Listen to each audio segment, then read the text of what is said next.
If you've just bought your Flash Power Mop and you're unsure how to insert the bottle, I'm going to show you how. Or maybe you've used up this and you want to put your next bottle in and you've forgotten because you've thrown away the instructions. It's nice and straightforward to do. When you get the mop, it will have a bit of cardboard in here. Just take that out. Obviously, if that's already gone, you don't need to worry about that.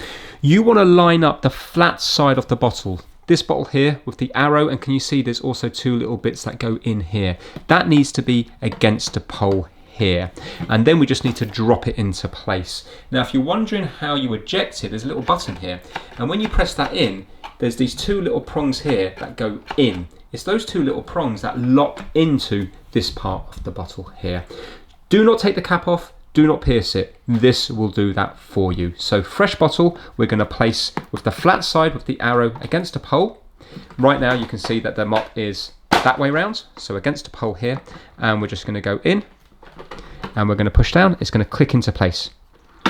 There you go. And can you see the button depressed and then came back up again?